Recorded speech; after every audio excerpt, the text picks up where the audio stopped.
Welcome, welcome, welcome to a very special episode of Epic Understanding. I'm really excited to have my next guest here just because he's been incredibly transparent and generous with his story. And I just want you to know it's much more than a story of sobriety, it's a story of love, affection, and God's grace, along with generosity. And I want you to know he's actually way out, you know, not actually the boot hills, but kind of in a farm area. So he's having a little bit of trouble with his reception, but his audio is really great. So what you'll see is a picture. And then maybe next time he comes, he can work on showing us his face. All right. So, hi, Garry. How are you doing? I'm doing great, Erica. Doing great. Glad to be here. Awesome, awesome, awesome. So, just to tell these guys why you live in such a spacious area, you have a farm, right? I do have a farm. I have a 5-acre farm. We have 4 horses, 11 chickens, 2 cats, 10 dogs, and puppies periodically throughout the year. And Okay. those puppies live and dogs live with us in the house. So I literally live in a dog house. There you go. As long as you're not stuck in the doghouse, right? That's right. That's right. I'm not stuck in the dog house. Okay. And to be very honest, I want to share the things that you do with your pets and for your pets, and how you have a waiting list all the way until 2023 for the dogs that you breed. But before we go there, I just want you to know that I'm very impressed with your 10,000 days of sobriety. Well, let's not get ahead of ourselves. So as of right Okay. now, and I don't count them every day. It's just that I recently, on December 5th, I had 27 years, and that was remarkable. It's miraculous to me that I even had a year, let alone 27. And I just did a count, and I realized that as of today, I have 9,887, and on New Year's Day, I'll have 9889, which is a mirror image number. There's a name for it. I don't know what the name is, but there's a numerology name when you have a mirror image, much like on December 11th of this year, 12/11/21 was front and back, same sort of thing. But I'll have 10,000 days officially ticked off sometime in April. I think April 21st was the day I went and did the math today. But it's not about the number of days. It's about the quality of the day that Oh, I like that. is what really, really, really counts. So in recovery circles, you've probably heard this before, but we have a sentiment that yesterday is history, tomorrow is a mystery, and today Ooh. is a gift. That's why they Yes. call it the present. Ah, yes. I've definitely heard that before. I didn't know that came from AA. Well, it came from, let's say it came from recovery, and or it's used in recovery. I won't say that it came from there, but it definitely is one of the sayings that makes a lot of sense, because um, it's about keeping your head where your feet are, which is in today. If you can do Ah, that, then you can start putting one day to two, and two to four, and two to four to seven, and seven to 10, and the next thing you know, you got a month. And mm, I mean, even for me having a week, it was a miracle for me to get to a week, and I knew it was a miracle. And okay. and I never looked back from the day that I came in. I've been very lucky and very blessed with the people who have been in my corner. So let's start off at the beginning because when I was reading your portion of the book, your chapter in the book, I was just stunned that you called yourself a legacy alcoholic. Tell us That's about fine. that. So let me just let me just give you a little punch here. So I recently was asked to come and do a story, a chapter in a book Mhm. about recovery. And it's all different flavors of recovery, not just about alcoholism, but there's many, many flavors of recovery. And these stories are varied in their approach and what they're recovering from. So I did this story, and the name of the book is called Rebuilt in Recovery. And it plays very well as, and I won't give away the end, but it's a little ironic gotcha at the end of my story. But yes, at the beginning of my story, and the very first sentence, I say that I am a legacy drunk, which means Mm. that I came by this disease honestly, my alcoholism, honestly, because my dad was a daily drinker, and he drank, literally drank himself to death, day after day after day after day. 1 month before his 61st birthday, he he had liver and kidney rupture failure and was rushed to the hospital, and he later passed that day, later on that Mhm. day. So Okay. not only was and you alluded to it in the headline for this interview today. Not only was my dad an alcoholic, but also his brother back in Sweden was also um, addicted to alcohol. And at age 63, just 6 months before my dad passed from having a kidney and liver rupture failure, my dad's older brother hung himself because he could not get rid of the curse that was on him day in and day out. Mm. And so you recognize that your uncle really wanted to stop drinking, but just could not. I recognized that after I got sober. I mean, I was 17, I think, when my uncle died, and I thought, you know, I just thought how bizarre that was. And I didn't really think too much about it, other than I'm watching what my dad's doing to himself, and wondering what impact that might have on him. My mother was constantly wanting him to go to a recovery meeting, and he never would. Mm. Mm. So I want to talk about your dad because you have this part in the book where your dad was so sick from alcohol but still drinking that he had to drink his coffee from a saucer because his hands would tremor in the That's right. morning. That's exactly Mm. right. He would get up. I saw. I mean, he was a roofer. He was a black collar worker, if you would. So he was up before dawn having breakfast, and then out the door he would get picked up by the crew. They would be drinking on their way to work, and then onto the roof and do all that stuff, and come back home. But I was up one day early, and my mother had made coffee, and she poured a little bit into the saucer, not the cup that was next to the saucer. And I said, "Why did you do that?" And she said, "Well, Daddy just needs to drink his coffee from the saucer because his hands aren't steady." And then I Mm. saw him actually do that, and his hands were indeed shaking. So he couldn't bring a full cup of coffee to his mouth. He had to bring a half a saucer and have a sip off of that, and then have some more. And it was really, it was shocking, really, when I look back at it. I mean, as a child, I was just accepting of it. Okay, well, I didn't know why Daddy's hands were so shaking so much when I was 5 or 6 years old. Wow. I that just grabbed my heart. That absolutely grabbed my heart.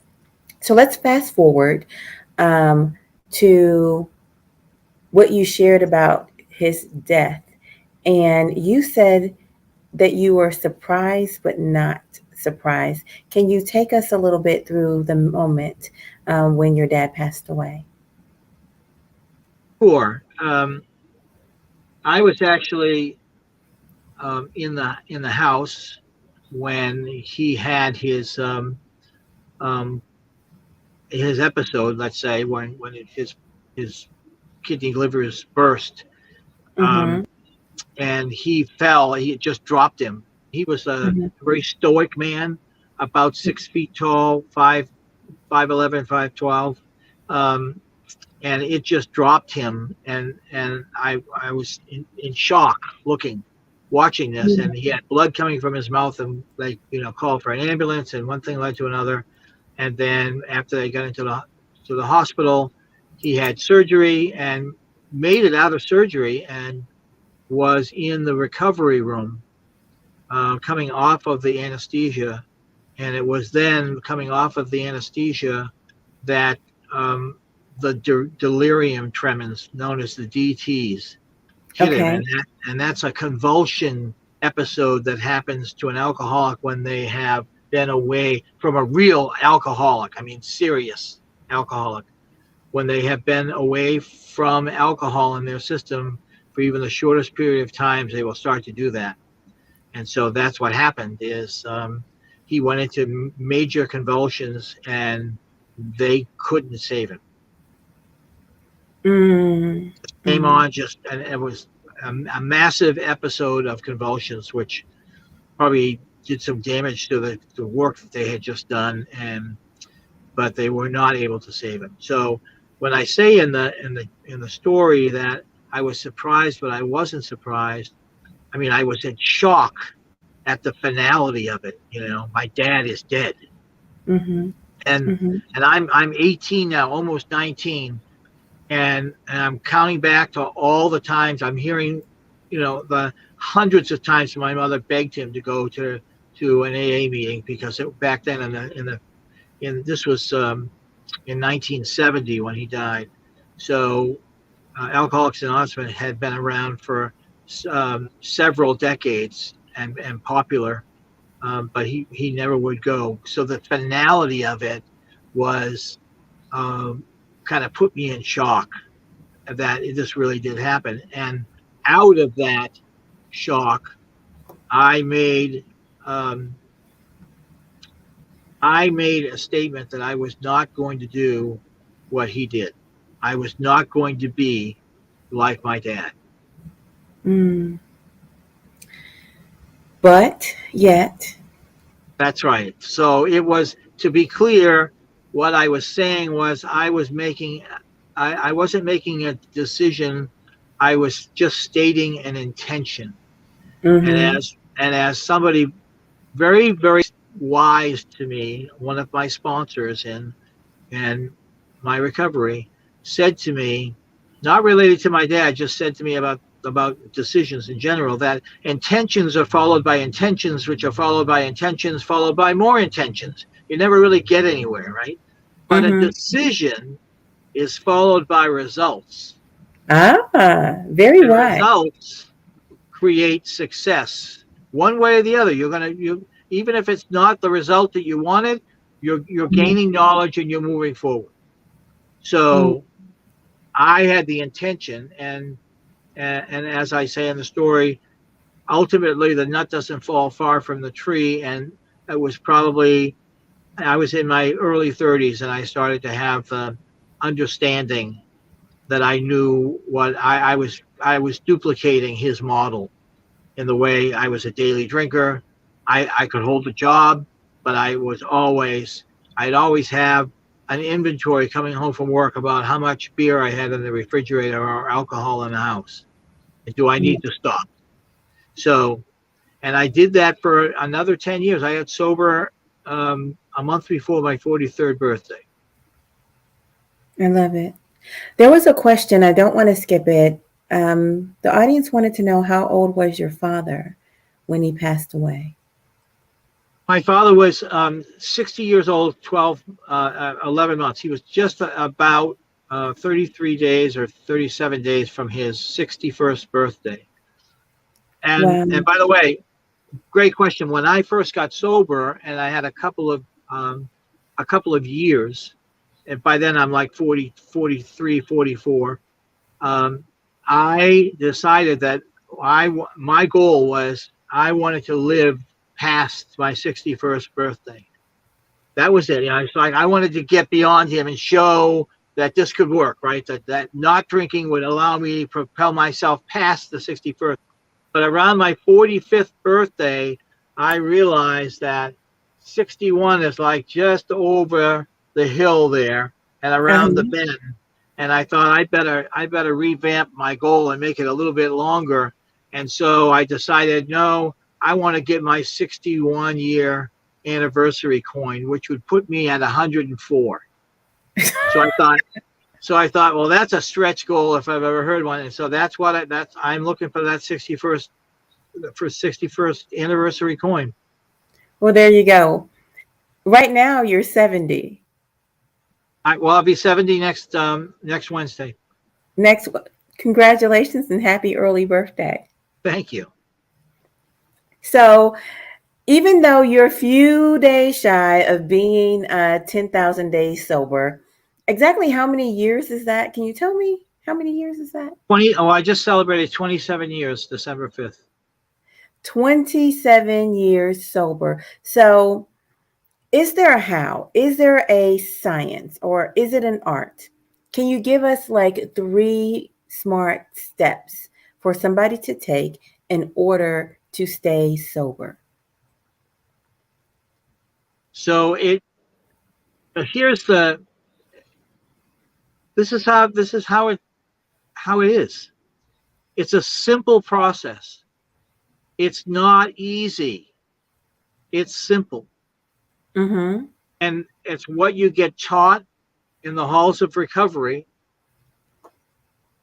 The simple things that you need to do is to keep your head where your feet are. Stay in the day. Take it a day at a time. One day at a time. And that's it. Stay in the present. Forget about Mm-hmm. tomorrow. Forget about yesterday. Stay in the present and get a day sober.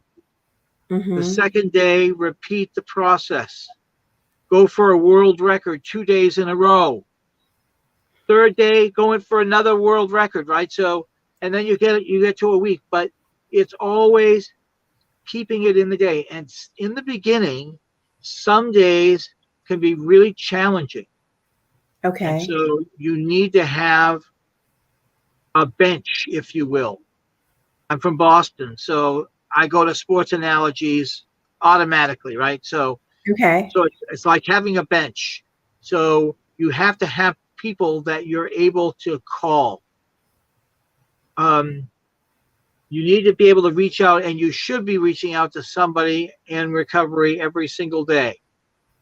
The the basis of success in Alcoholics Anonymous, when it started in that program, where there were 2 hopeless drunks.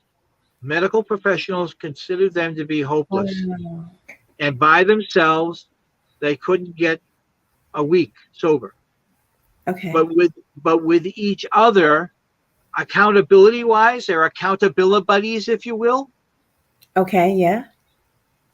They started putting time together, and then they started to help other people and sharing their story.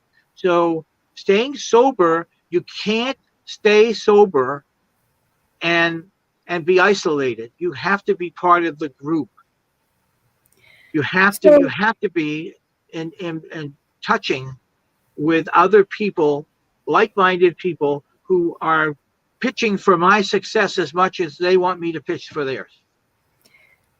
so let me just push a little bit because I definitely hear people who acknowledge that they have addiction, but they do not want to be a part of AA.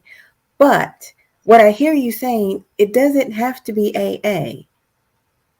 It does not. And so I have some friends who are in Christian recovery, and Okay. they very much do not want to be part of AA. But I have to celebrate if it's working. If God's working in your higher power, whatever you want to call it, is in your corner, and Okay. it's working for you, and you're putting together time and staying sane.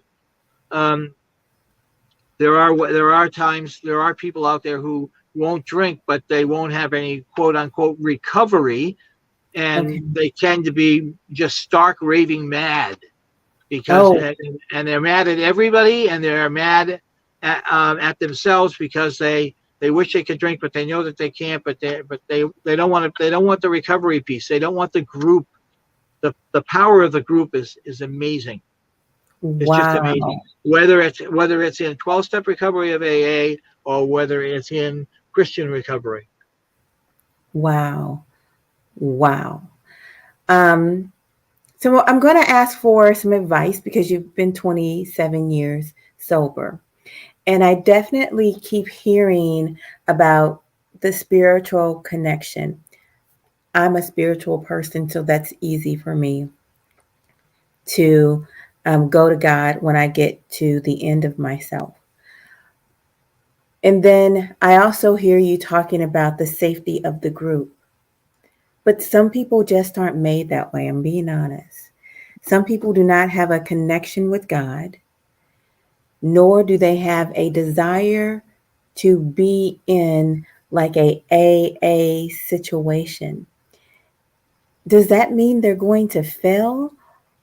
How can someone like that find sobriety? Because I'm thinking of somebody and I watch this person struggle. They just absolutely struggle. So early on in the process of my learning about how it works in 12-step recovery, I Mm-hmm. was told that even an atheist could get the program of Alcoholics Anonymous and work the steps with a higher power. And I said, how is that? He said, because you get to define what your higher power is. So Oh, okay. so this is what I was told, that they said, you come to a Saturday meeting. I met my sponsor at a Saturday beginners meeting. It's a meeting just for people who are in their first year. And there's a lot of people who have lots of sobriety that support this whole process, but this meeting is a safe place for people who don't know what's going on. And so Dennis said to me, he said, so say an atheist comes into this meeting and Mm-hmm.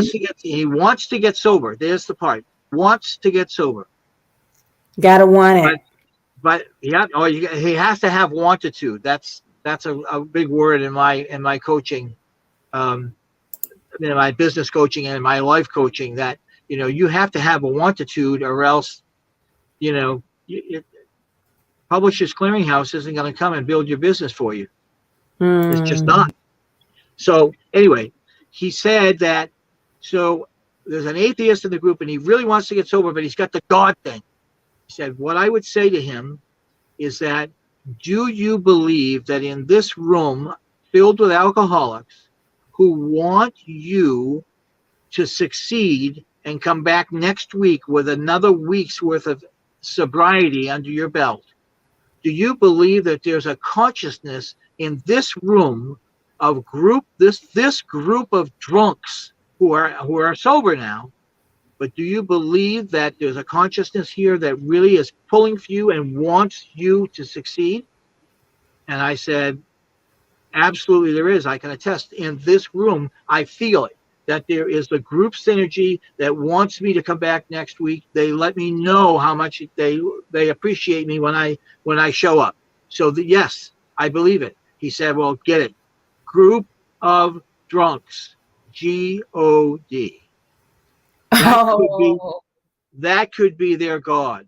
Or oh, they wow. also say, when we come crawling into the room hoping to get some semblance of sanity and safety, that we have the gift of desperation. So Wow. you don't, and there's been plenty of atheists who have gotten sober and stayed sober in the program, in the 12-step program of Alcoholics Anonymous. I don't know if they could. I don't know if there's a descriptor or an acronym in the Christian based that they could play with words like that. But I know in 12-step that there is, in fact, the big book of Alcoholics Anonymous talks about, there's a chapter to the atheist, to the agnostic, actually. Oh, So wow. it touches on that you get to define your higher power however you feel comfortable with it. That was really powerful. And I feel like I really want to keep that. Um, Not that I don't want people to believe in God. I very much want everyone to believe in God. I believe that God will make that happen um, for them. But sometimes it doesn't happen at the same time as sobriety is happening. I'm going to tell you, I want to introduce this gentleman. His name is Harry Brogan, and um, he's been getting to know Garry a little bit in our Discord, and he wanted to come up. So Harry has his own success story. Harry, you're muted. If you had a question, go ahead. Yeah, well, I had the dryer was still running when you brought me up, so I see. I'm muted because it sounds like a 747 in the background. Okay. So Garry had mentioned about having a support system and or group and or similar to AA, and I got the impression that and correct me if I'm wrong, please correct me if I'm wrong, that you feel that that's the only way that you can overcome the addiction? Well, I feel that it's an important part. There are a few moving pieces that have to happen with great regularity, and touching base with another alcoholic in recovery, also on a regular basis, and daily. In the beginning, you really need to be touching bases with other people in the program, like-minded people, every day, so that you're getting a sense of part of the group, that they are there for you and they are there with you. Well, I bring that up because in my case, and maybe I'm an oddball, I don't know, and it's been 33 years, Wow. 33, 34 years that me and Jose Cuervo were very good friends. Okay.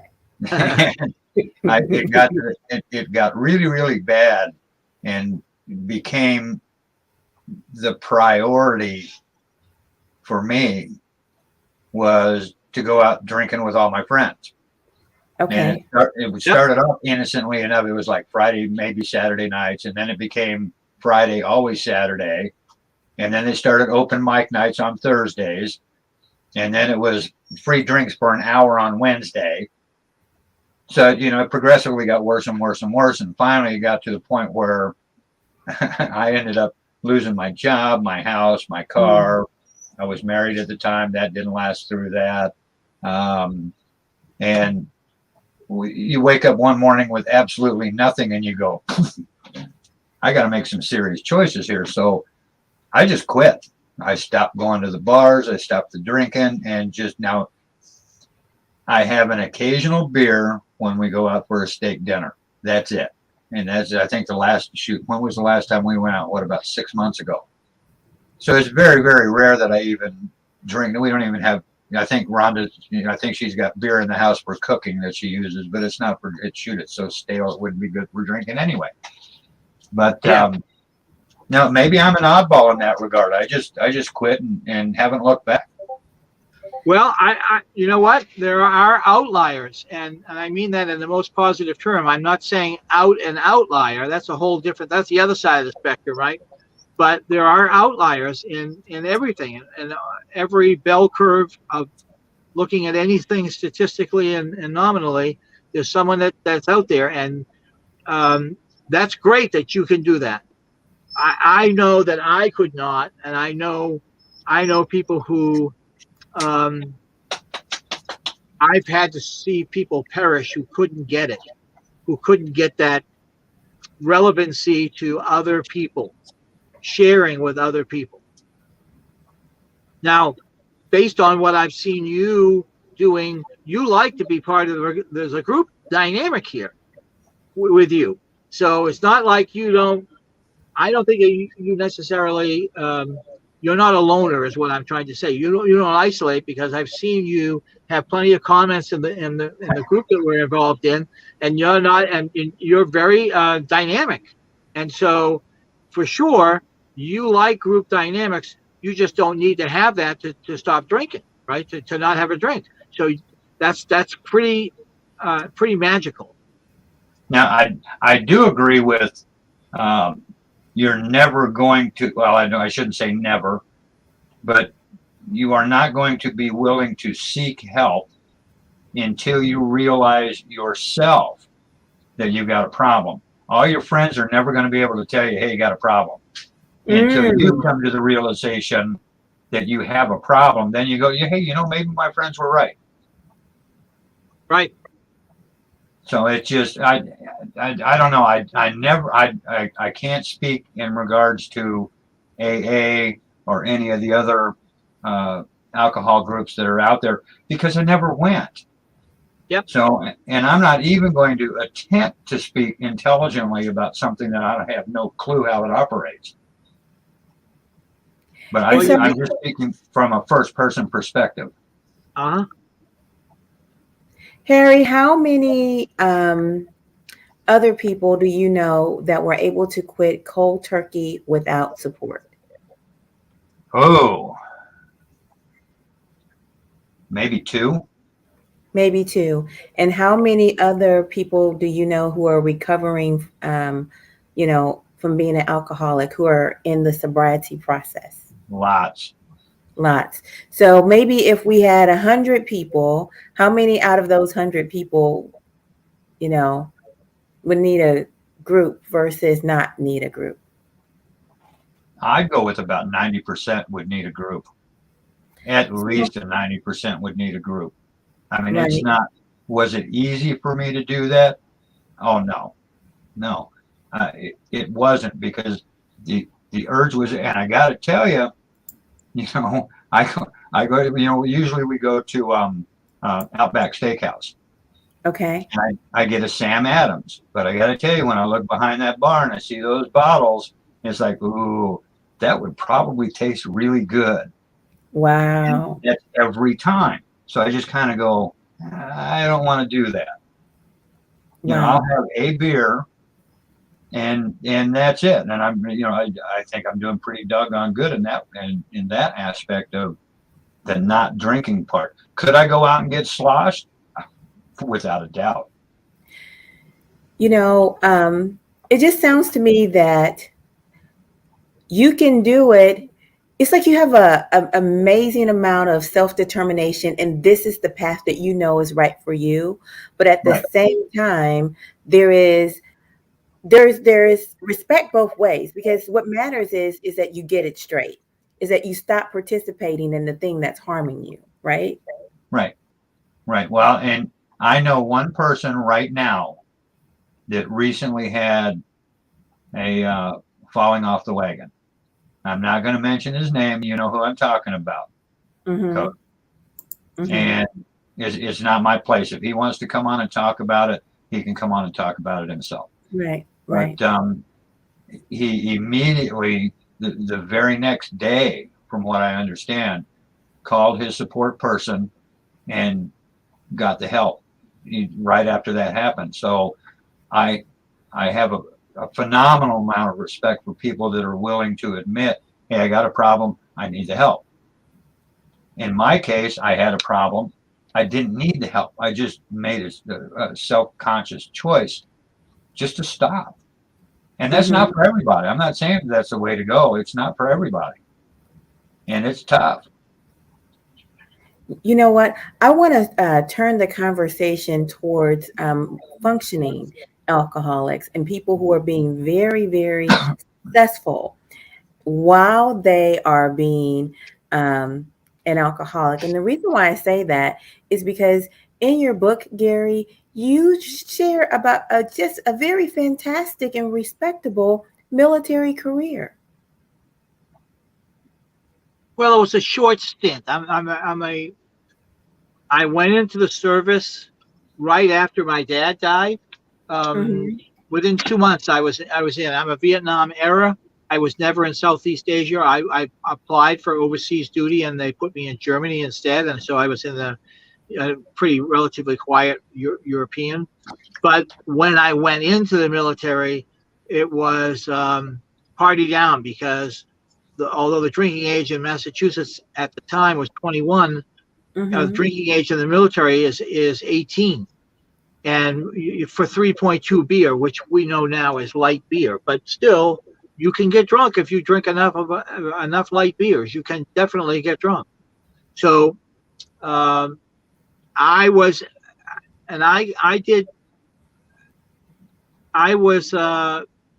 selected to go into. I had an electronics background. I was not in a. I was in a well sought after field of endeavor, Right. and I was a radio repairman, and they kept sending me for more and more training. And near the end, I was in a mobile comm unit in Germany, and I was in the command headquarters with captains and majors and colonels waiting to be generals. Right. So I was wondering why you were being modest and why you were playing what you were able to accomplish down, but that's okay. You can be modest. Yeah, it was an experience, and I learned some things in that experience. But all the while, I had a pretty free license. I never really felt as though I needed to go to a recovery center at that point in time. That came later on after I got out of the service and got married, started having kids, and all of a sudden I'm starting to duplicate what my dad did with our in our family. So. Yeah, so it's funny that you brought something up that I wanted to just tell you that I feel that I have a life because of my recovery. I have a life that's second to none. And when I say second to none, I'm not comparing my life to anybody else's life and saying mine's better. When I say second to none, I mean not even in my wildest hallucinations under the influence of any drug and alcohol could I ever imagine having what I have in my life right now: people, places, and things, the joy, the love, the freedom, the where I live and who I live with, and what I get to do for a living. It's absolutely amazing what I have been able to accomplish. The other day, I was reading a book, and I tried to go back real quick this afternoon to find out where this came from. It was one of three books that it was either Andrew Yang's book, it was our book by Mel Robbins, or Brene Brown's book. One of those three, which I'm reading concurrently, by the way. One of those three gave a definition for the word thrive, the Webster's definition. And when I stumbled on it, I said, "This is amazing." I said, "That's what I'm striving to thrive, right? I want to thrive like that." And so I'm going to read the definition. I'm going to read it. Okay, so I'm going to read the definition in a minute. So I wrote down. It was so important to me that I wrote it down into my journal. So I took it from her book and put it into my journal. Now it's part of me. And then after I got done writing it, I read it. Here it is. And then I'm going to tell you what happened. Okay. Thrive. Webster's dictionary definition of thrive: to grow vigorously, becoming increasingly healthier, to advance successfully, to prosper outstandingly, to flourish despite difficult circumstances, to achieve progress and growth towards one's goals. And I thought when I read that is something that really is worth striving for. I don't know that I can ever attain it. But after I wrote it down and then reread it in my own handwriting, I realized that I had achieved all of that because I had gotten sober. Oh, wow. That's so I would have beautiful. never gotten any of that if I hadn't. I wouldn't be here right now. I'll tell you the truth, because I'm now, 60, Well, my dad was 60. I'm coming up on 70. So Uh-huh.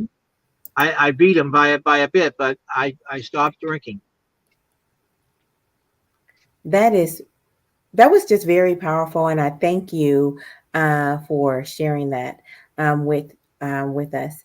I want to turn now towards how you have this farm full of animals, and that is a piece of your sobriety as well. How is that? That certainly is a piece. It's a double word there. It's a PIECE and a PEACE for sure. The Okay. PEACE.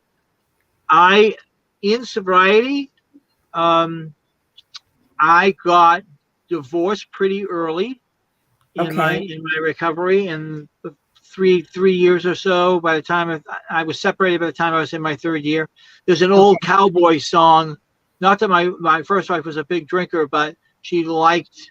Um, I got very compliant when I was happy being drunk. I was a Mm. quiet drunk. I wasn't a loud, obnoxious, something to be feared from. But um, anyway, there's an old country song that said, "You sobered up, and I started thinking you ain't much fun since you stopped drinking." And I Ooh. think that played into um, the demise of my marriage a little bit. I had an opinion, and I needed to, and I wanted to express it, and I always had never really um, expressed a, a want to be part of the decision team of raising the family. I was active, I think, with being with the kids, but not so much in the decision making.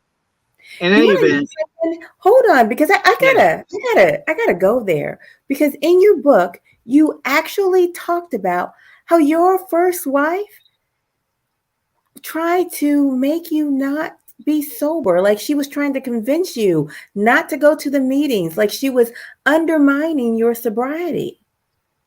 she was, and because of that, my pushback that became one of the cornerstones of my sobriety. You know, in my story, I talk about that I had four definite cornerstones to my sobriety, which upheld, which was a good foundation. But yes, Mhm. you know, and prior to me getting sober, um, my first wife never, ever, ever, ever bought a six pack of beer for me and said, you know, hey, honey, guess what? I bought you a 12 pack for the weekend. That never happened. But after I got sober, and she did not want me to just say that I was an alcoholic in front of the kids. She didn't like that. She didn't really think I had a problem, although she had mentioned time distinctly several times where I had done or said something stupid when I was drunk, and so I got taken to task for that. But in any event, after I got sober, all of a sudden beer started showing up in my refrigerator, and I said to her jokingly, because I do have a sense of humor, um, I said, "Are you expecting a mail company tonight to come by? Because you Wow. didn't buy that beer for me, did you?" And Wow. so she said, "No, I did buy that, you know." So anyway, When it I just when I was reading your book, I got the distinct impression that your wife was trying to keep you weak, that she was trying to keep you in a place where she could control the situation. That was just my take on it. I think that there was some element of that as well. Because like I said, I was very compliant when I was drunk. I was just sitting and watching TV, and um, you know, I wasn't picking fights. I wasn't. It was just very easy to get along with. And Mm. like I said, I never lost a job because of my drinking. But so I was able to keep my jobs and go to work and have a good time doing it. But it came to a point.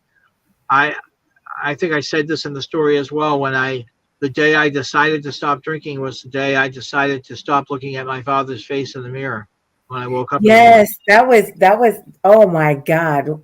I love that line. I love that line because it was like you were sick of your father's face and you decided to stop breaking your own heart. Yep. That was so good. That was so good. They want to know, where can they get the book? So where can we get the book? If you send me, um, I'm very reachable. If you send me, the book is going to be launched on January 22nd. But in the meantime, we are self-promoting our book ourselves. So if Hmm. you want to send me, if you send me an email, I will get in contact with you. Absolutely, for sure, I will, and love for you to be able to get the book, and I will ship it out to you. All right, that's great. Can you do me a favor and put in private chat your email address so I can post it? And fortunately, we've got a community building in our Discord, and you guys will be able to get in direct contact with Garry. You have just been an absolute gem. I'm so thankful for you. Let's see. I could say the exact same thing about you, Coach Erica. Aw. Well, Because well, thank you times two. so let me I just want to tell you this, that part of part of my topics, one of the topics that I talk to kids about in speaking, because I do speaking, um, Uh-huh. is about the puzzle piece. And Okay. the puzzle piece is about when we're born, we're given a bag full of jigsaw puzzle pieces, and it's very obvious from the get-go when you start to put the pieces together, when you put the pieces to your life, right? But when you start to put them together, you realize that there are different puzzles, different pieces that go to different puzzles. They don't all belong to me for my puzzles, and Ooh. it's only by working with others do I get to give away those pieces that belong to them or get pieces that I'm missing for me. Now, something I just had a friend this weekend was talking, and I came up with a great title of a book because she's had a pretty rough go of it in her life, Uh-huh. and has lost a child, and has Mm. been lost a child to addiction. And I said, I think the title for your book would be "Some of the Pieces Have Sharp Edges," and showing like a jigsaw puzzle piece with a razor's edge and a drop of blood coming off of it, because you have to watch out. You know the old saying about, either you're a blessing or you're a lesson, right? And, Yeah, yeah. and so that's what, sometimes those puzzle pieces hurt to go in, but you'll learn a lesson from them, and you don't want to make that mistake again. But A blessing.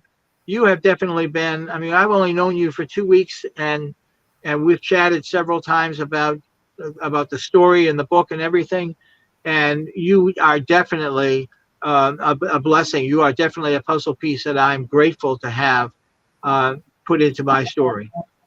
Thank you so much.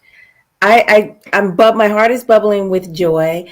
I can't tell you how impressed I am with the very last thing that you said, because I felt my heart just explode, and I felt clarity, because someone else, we have a box in our heart, like a puzzle piece, but we don't have all the pieces that we need. We have to connect with others Mm-hmm. to get the pieces Absolutely.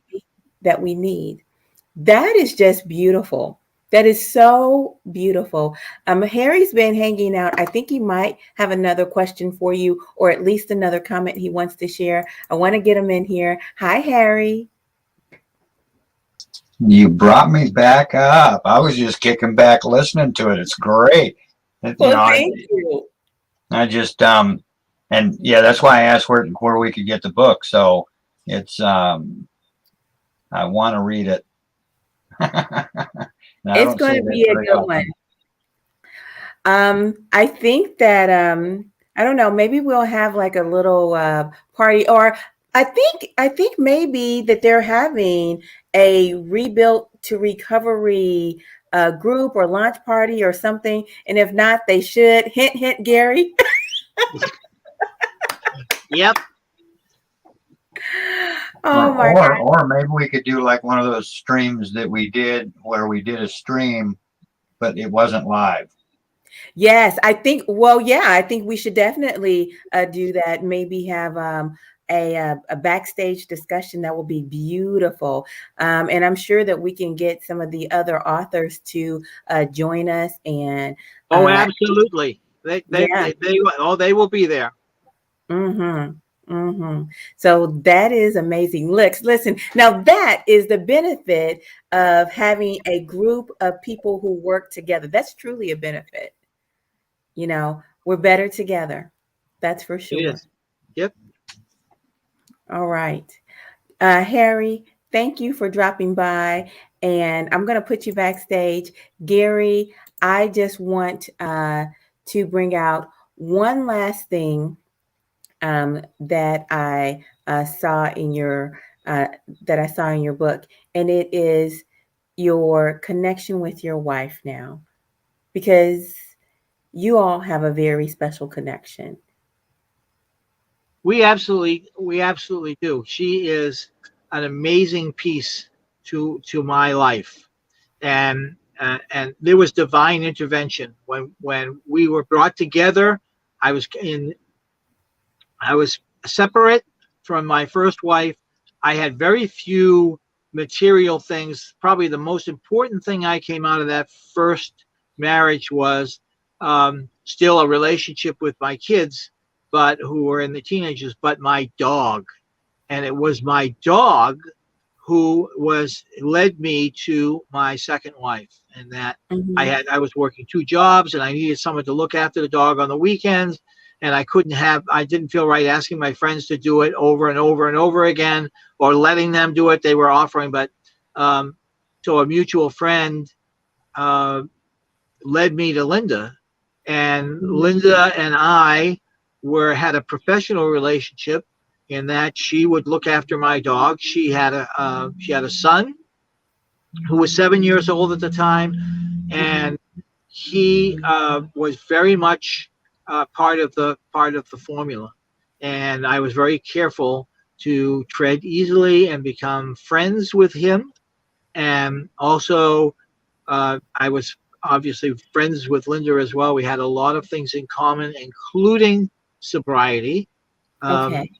I'm. It's okay for me to quote unquote out her because it's part of our story, and she is fine with that. She has, believe it or not, 12 more years than I do. So if you think I got it Oh, today's, so as I tell people, I'm never going to be the old timer in my house, not there not you as go. long as she's around. So I, but we have a great, great marriage, and Hmm. we get through some things, and she's a dog groomer. And when Yeah. I met her, she had six dogs, and Hmm. I didn't realize how much I love dogs until I met Linda, and then got into that, and it was just totally a God thing that we found each other. Hmm. Hmm. What I've learned from you today is this: stay in the present. I've learned that you have to have something that's bigger than yourself and be connected. It seems like that's your formula, and it might not work for everybody, but it sure as heck is working for you. I can say that for sure. Well, it certainly is. It certainly is. Um, One of the things I just want to say real quick, Yeah. it's not usual for people to write about their sobriety. Um, in 12-step recovery, they have a thing about being anonymous, but it's Hmm. not about it's misunderstood. It's like I don't have to be anonymous to my sobriety because I have to be anonymous to your sobriety. I can't say I saw Erica at the meeting. I can't say Okay. that, right? So Okay. I have to be very watchful of your anonymity. But about 10 years ago, 10 or 12 years ago, I was in Vermont, and um, I had something going on at the Jewish temple, that they were putting in a sound system, and my stepson Zachary was there, and another boy who was late teens was also there helping out installing a very heavy audio system at the height of this building. It was a very tall, 2-story building on the inside. And it turns out that this other boy, I'll call him Jack, not his real name, but this other boy, Jack, had a problem with addiction, with opioids, and I didn't know that. Okay. And he didn't know that I was in recovery either. Okay. He subsequently overdosed and died. And I felt a real strong tug on my heart that I wonder if I had ever put out to him, or just let the general public, the safety, not everybody. I'm not going to take out a billboard and say that I'm sober, but to let it be known that I'm in recovery, and I'm proud to be in recovery. I'm proud to be an alcoholic in recovery. And so from what turned out to be the most disastrous thing for my life, turns out to be the thing that propels it into, I won't say greatness, that doesn't sound right, but into what I have today, which is the beauty, the grace, and the bounty that surrounds me, that God allows me to have as my reality. Oh, wow. And so I wanted to make sure that I was never quiet anymore, that I looked for opportunities to say, hey, I'm in recovery, and if I could do it, you can do it. It's a simple process. It's not easy, but it's simple. It's not easy, but it's simple. So when I was asked if I wanted to contribute to this book, I said, heck yeah, I want to contribute. I have a story to tell. You sure do. You sure do. And it's a story of love, and it's a story of commitment, and it is a story of surviving and thriving. And I love every bit of it. Well, thank you. All right. So stay tuned. The book is coming out. I will circle back around and put it into your email address, into the YouTube link. Is that what you want me to do? Yes. All right. I will do that. I'll most certainly do this. Thank you, everybody, for a great afternoon. This is an afternoon treat. We normally film at night, but today was special. So just thank you so much for spending time with me. And thank you for letting me love you today. Bye-bye for now. Bye-bye.